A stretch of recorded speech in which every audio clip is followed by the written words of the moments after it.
It all began on an ordinary evening that shattered the life I thought I knew. After 3.5 years of marriage, I had grown accustomed to the gentle rhythm of our shared routines, a morning coffee together, quiet evenings in our study, and whispered conversations that, I believed, built the foundation of trust between us. That night, I decided to tidy up the study, a room filled with memories of our best moments and quiet aspirations. The soft hum of the air conditioner and the gentle glow of the desk lamp created an atmosphere of calm that I had always associated with home. As I organized scattered papers and old photographs, my hand brushed against the edge of my wife's laptop, left open on the desk. I paused, momentarily distracted by the soft click of the keys, and then noticed something unusual, a string of text messages on the screen. Initially, I assumed they were work-related, perhaps emails from a colleague or reminders of appointments. But as I scrolled further, my eyes fell upon messages that were anything but professional. The words on the screen were intimate, laced with secret undertones and emotions that belonged to someone else. They were addressed to a stranger, speaking of clandestine meetings and promises made in hushed tones, promises that were meant to remain hidden. My heart began to pound in a rapid, erratic rhythm. I sat down in stunned silence, my eyes scanning every word, each message a brutal revelation that sliced through the veil of our shared life. With each new line, disbelief and sorrow warred within me. I recalled moments that now seemed tainted, late-night phone calls, unexplained absences, and the subtle, almost imperceptible shifts in her behavior that I had dismissed as stress or fatigue. Now, they converged into a single, devastating truth: the woman I believed I loved was living a double life. In that moment, the world around me blurred. The room spun with a surreal quality, and my vision swam as tears welled up, blurring the screen into a mosaic of jagged lines and heartbreaking words. Every message felt like a personal betrayal, each intimate confession ripping away at the image I had carefully built of our marriage. I felt an icy numbness mixed with burning anger, a cocktail of emotions that left me paralyzed on the spot. I spent what felt like an eternity in that agonizing silence, unable to tear my eyes away from the evidence of her betrayal. I replayed every memory in my mind, questioning the authenticity of every smile, every shared secret, and every promise made in the quiet moments of our life together. The shock was overwhelming, and the betrayal seeped into every fiber of my being. Amid the swirling vortex of despair, however, a small ember of resolve began to flicker in the depths of my heart. It whispered that I deserved more than a life built on lies and that something had to change. As the night wore on, I remained motionless, consumed by a blend of grief and determination. I knew that I couldn't go on living in ignorance or denial.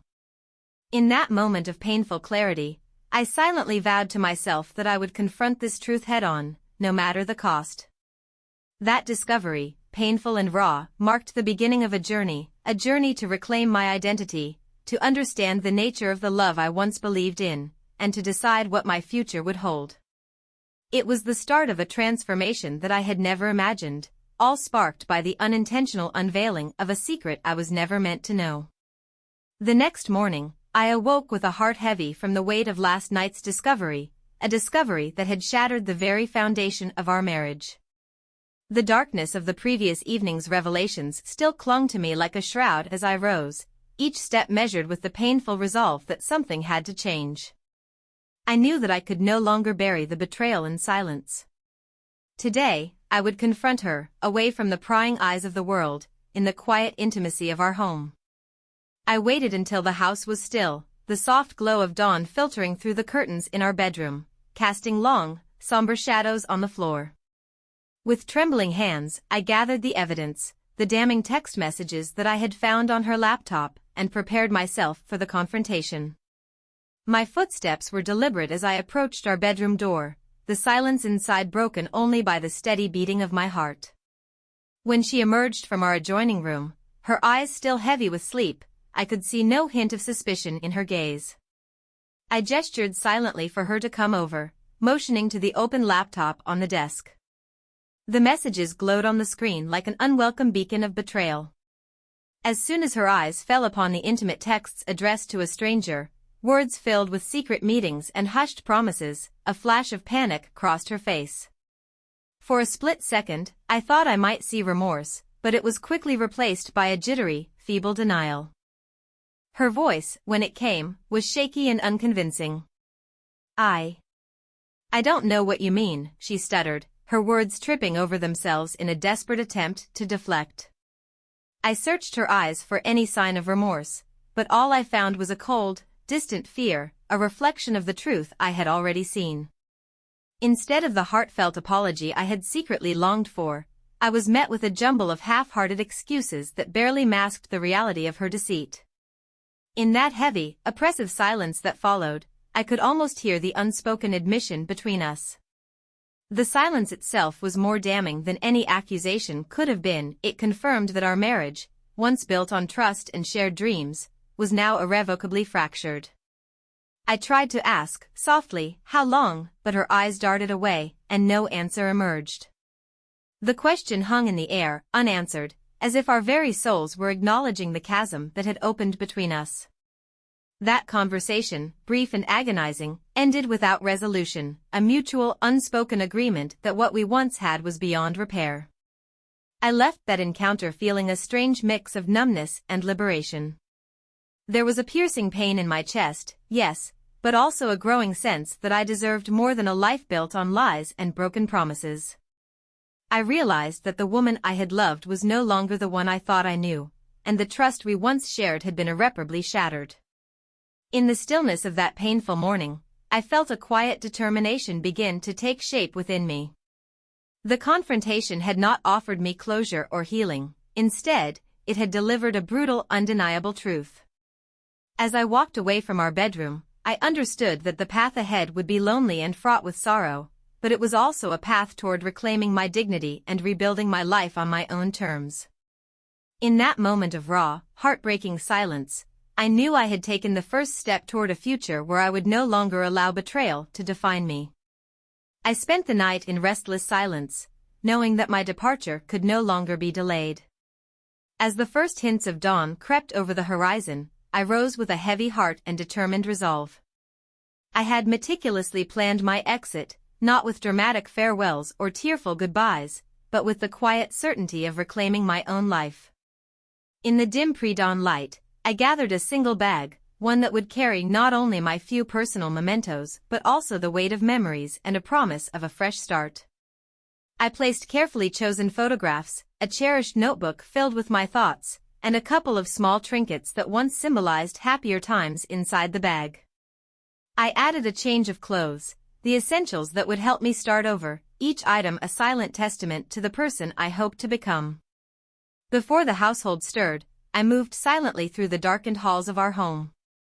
Every step was measured and deliberate, as if I were a shadow slipping away unnoticed. The air was cool and still, and with each quiet footstep, I felt the oppressive weight of betrayal slowly lifting off my shoulders. I paused briefly by the window, watching the darkness give way to the pale light of early morning, and for a fleeting moment, I allowed myself to feel the bittersweet pang of farewell to a life that had once been mine. But there was no time for regret, only a focused determination to leave behind the echoes of deception and pain. Once I reached the door, I stepped out into the brisk pre-dawn air. The coolness on my skin was invigorating, a welcome contrast to the stifling atmosphere I had endured indoors. I took a deep breath, savoring the taste of freedom that was so unfamiliar yet so urgently needed. I slipped into my car, the interior dimly lit by the glow of the dashboard, and started the engine with trembling hands. The soft hum of the motor was like a quiet promise, a signal that I was finally in control of my own destiny. As I drove away from the house, the familiar landscape blurred into a montage of memories fading into the distance. Each mile put between me and the life I was leaving behind felt like a small victory. The road stretched out ahead, a symbol of endless possibilities and new beginnings. I resisted the urge to glance in the rearview mirror. I didn't dare look back. Instead, I fixed my gaze on the horizon, letting the cool morning breeze and the rhythmic purr of the engine soothe my battered soul. The journey was quiet, punctuated only by my own thoughts and the soft murmur of the radio playing somewhere in the background. I allowed myself to reflect on the past, not with bitterness, but with a quiet understanding that I had made the right choice. The betrayal that had once crushed me was now transforming into a source of strength, a reminder that I deserved a life filled with honesty, respect, and love. With each passing mile, my resolve solidified. I was determined to rebuild my future on my own terms, unburdened by the lies and deceit of my former life.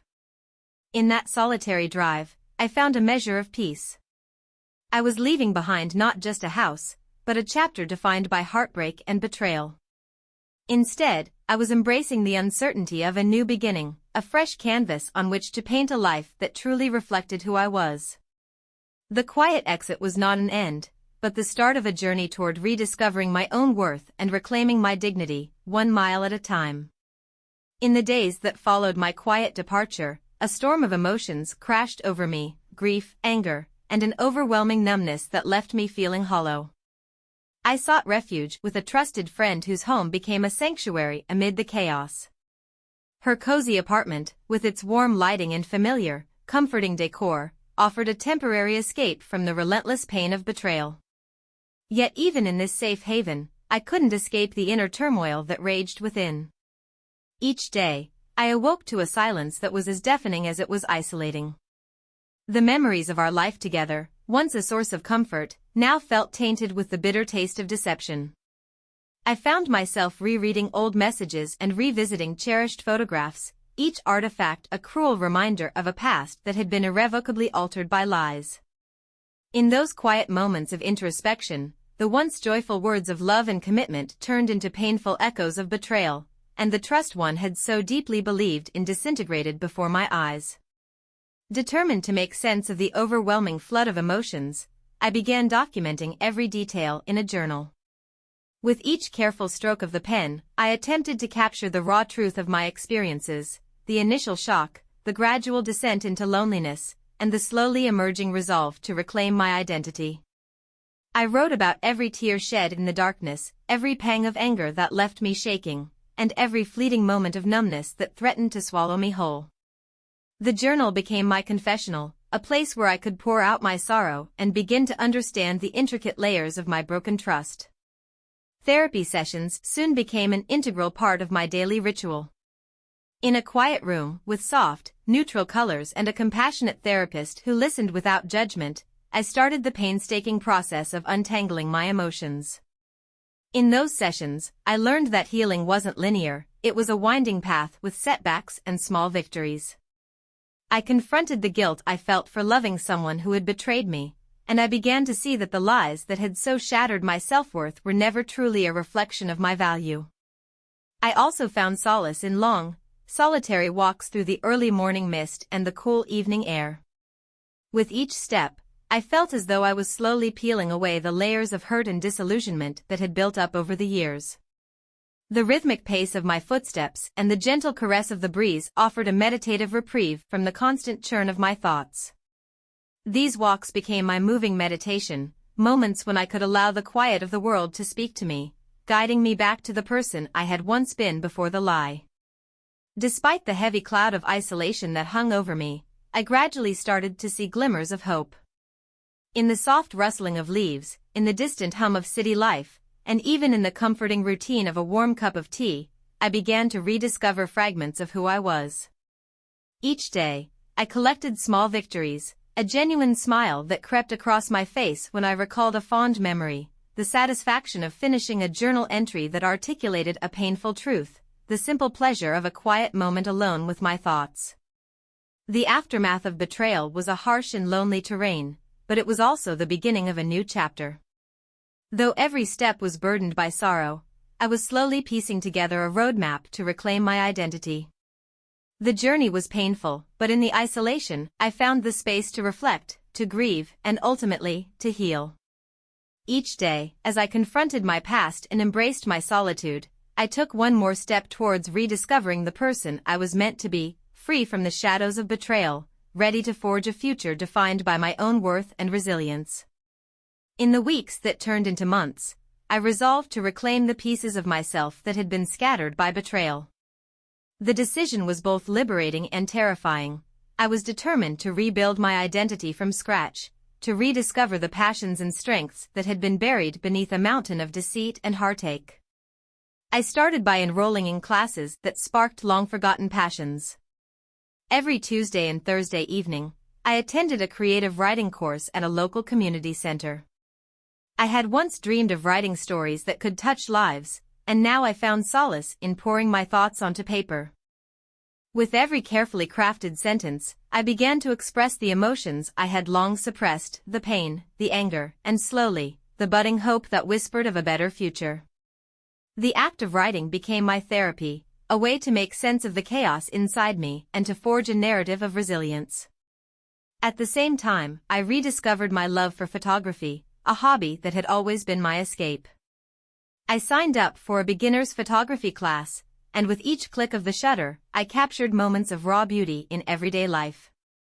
The soft glow of sunrise, the vibrant hues of autumn leaves, even the quiet solitude of an empty street, all these images reminded me that there was still wonder in the world, despite the darkness I had endured. Photography taught me to see beyond the surface, to appreciate the details that made life unique and worthwhile. My new pursuits quickly became the anchors of my transformed life. They filled my days with purpose and reminded me that I was more than the pain of my past. In the midst of these classes, I also started a new job at a small marketing firm, a position that offered not just a paycheck, but a fresh perspective on life. The work was challenging, yet it pushed me to learn new skills and interact with colleagues who valued me for my creativity and dedication. I was no longer defined by my previous identity as the husband of a deceitful partner. Here, I was simply me, a person with ideas and talents that deserved recognition. In this new chapter, every small victory became a cherished milestone. I remember the first time I received positive feedback on one of my writing assignments. The encouraging words from my instructor felt like a salve to my wounded spirit. Later, when my photographs were selected for a small local exhibit, I felt an overwhelming sense of pride that I had never known before. Even the simple moments, a heartfelt conversation with a new friend, or a quiet evening spent reading and reflecting, filled me with a renewed confidence. I began to understand that rebuilding a new life wasn't about erasing the past, but rather transforming the pain into motivation. I let every setback fuel my desire to move forward. I replaced the bitter memories with affirmations of self-worth, and I learned to celebrate the little wins that marked my progress. My journal, once a place of sorrow, evolved into a record of triumph, a testament to my ability to overcome and redefine my future. Day by day, I emerged from the shadows of betrayal. I learned to trust myself again and to recognize my own value. I forged new relationships with people who saw me for who I truly was, rather than through the lens of a broken marriage. With each step, I reclaimed my dignity and rebuilt the life I had lost. I was determined that the past would no longer dictate my future. I was writing a new story, one filled with hope, creativity, and a profound sense of freedom. And in that story, I was not just a survivor of betrayal, but a man reborn, ready to embrace every new possibility with open arms. A year passed, a full cycle of seasons, and in that time, I dedicated myself to personal growth as never before. I left behind the remnants of my old life and embarked on a journey of solitude and self-discovery. I traveled to places I'd always dreamed of visiting, from the serene, ancient temples of Kyoto to the rugged, wind-swept cliffs of the Scottish Highlands. Each destination, with its unique culture and breathtaking beauty, became a backdrop for moments of deep reflection. I found that as I wandered unfamiliar streets and landscapes, I was also exploring the uncharted territories of my own heart. During quiet mornings in remote mountain villages, I would sit with a steaming cup of tea, watching the sunrise paint the sky in hues of orange and pink. Those moments of stillness allowed me to contemplate what it truly meant to be free. I learned that solitude wasn't a void to be feared, it was an opportunity to reconnect with my inner self, to listen to the quiet voice beneath the clamor of past regrets and external expectations. In the silence of my own company, I began to understand that being alone was not synonymous with loneliness, it was a chance to nurture my passions, desires, and dreams without interference. I embraced new hobbies with enthusiasm, immersing myself in activities that fed my soul. I spent afternoons capturing the world through a camera lens, framing moments of raw beauty that I would later weave into stories. I took up painting, my brush strokes a way of translating my emotions into color and form. In local markets and bustling cafes, I met strangers whose lives intersected briefly with mine. These encounters, though fleeting, blossomed into genuine connections. I formed friendships with fellow travelers and locals alike, people who saw me not as a broken man, but as someone on a quest for renewal. As I immersed myself in these experiences, I discovered that my heart was gradually healing. There were days when a gentle smile would surface unbidden as I recalled a kind word from a new friend or the awe-inspiring view from a mountain summit. I also allowed myself to explore the possibility of new love. In a quiet corner of a sunlit bookshop in Paris, I met someone whose gentle spirit resonated with my own, a reminder that the capacity to love and be loved was still vibrant within me. Though the connection was tentative and unhurried, it sparked a flicker of hope that my heart could open up once again. This year of solitude became a turning point in my life. I learned to embrace vulnerability, to let go of the guilt and pain that had once defined me. Each day was a small step forward, a new memory, a new lesson in resilience. I learned that healing wasn't about forgetting the past, but transforming it into a foundation upon which I could build something beautiful. My journal, once filled with sorrowful recountings of betrayal, now overflowed with reflections on gratitude, courage, and the simple joys of being alive. As the year drew to a close, I felt a profound shift within. I had reclaimed my identity piece by piece, realizing that my worth was not determined by the shadows of my past, but by the strength and compassion that now filled my days. I was no longer defined by the bitterness of betrayal. Instead, I had discovered a life rich with purpose, wonder, and the promise of new beginnings. In that year of solitude and growth, I emerged not as a victim of circumstance, but as a man reborn, ready to embrace the future with an open heart and an unbreakable spirit. Just as I began to feel that my new life was finally taking root, an unexpected message shattered the fragile peace I had painstakingly built. It was from my ex-wife, the very woman who had vanished without a word after our bitter confrontation. I remember the moment vividly. My phone buzzed with an unfamiliar number, and when I unlocked it, there on the screen was a terse message. The words were few, yet each carried a weight of regret and longing that stirred a storm of emotions within me. I read and reread the message, my mind awash with conflicting feelings.